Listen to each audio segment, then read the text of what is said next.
ఇవన్నీ ఉంటుంది.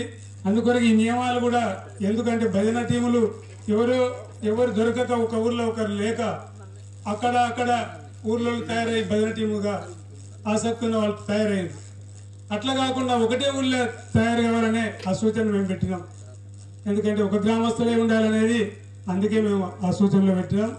అందుకొరకు ఈ విధంగా భజనలు అంటూ పోతుంటే మరి ఇటువంటి కార్యక్రమాలు ఇంకా నిర్వహించాల్సి వస్తుంది. ఎందుకంటే మరి ఆదిశంకరులు చెప్పిండ్రు, భక్తిలో 9 రకాల భక్తుల గురించి చెప్పిండ్రు.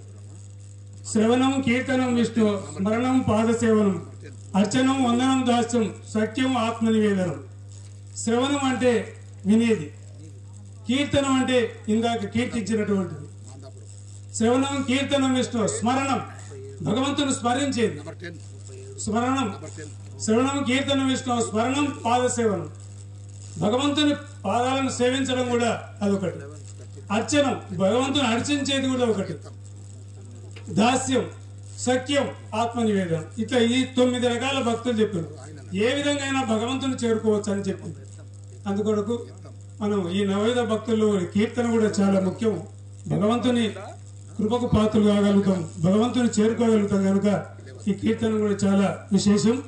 మరి అందుకే ధ్యాయన్ కృతే అంటే త్రేతాయుగములో ధ్యానం చేత ముక్తిని పొందినారు. యజన్ యజ్ఞ త్రేతాయం అంటే యజ్ఞాల చేత త్రేతాయుగములో మరి ఆ భగవంతుడి కృపకు పాత్రలైనారు. ద్వాపరే అర్చయాం ద్వాపరయుగములో భగవంతుని అర్చించి భగవంతుని కృపకు పాత్రలైనారు. కలియుగే కీర్తన, ఈ కలియుగంలో భగవంతుని కీర్తనే మరి ముక్తికి అని చెప్తున్నారు కనుక మరి ఈ కీర్తన కూడా చాలా ముఖ్యం. అందుకొరకు ఈ భగవంతుని కీర్తించడానికి మీకు ఎంతో ఆసక్తితో ఈ భజన టీములుగా తయారై మరి మా ఆహ్వానాన్ని మన్నించి ఇంత దూరం ఇచ్చేసి ఈ మీ కళలను ప్రదర్శించి మమ్మల్ని ఆనందింపజేసినందుకు, మా దేవాలయాన్ని ఇంకా ప్రచారంలోనికి మీది కూడా కొంత తోడైనందుకు కూడా మీ అందరికీ పేరు పేరున అందరికీ ధన్యవాదాలు తెలుపుకుంటున్నాం.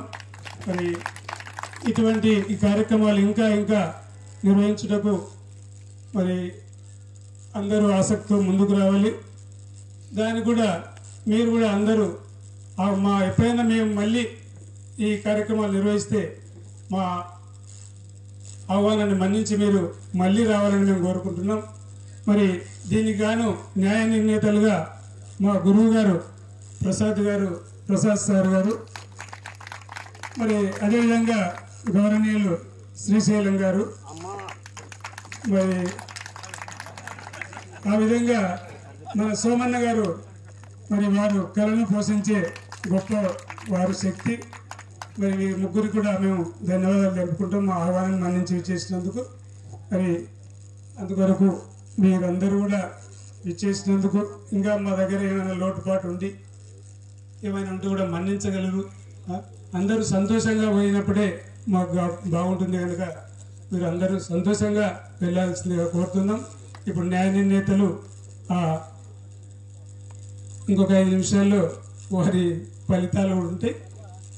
ఎందుకంటే అందరం మనం ఒకటే దుస్తుల్లో ఉండకూడదు. ఎవరు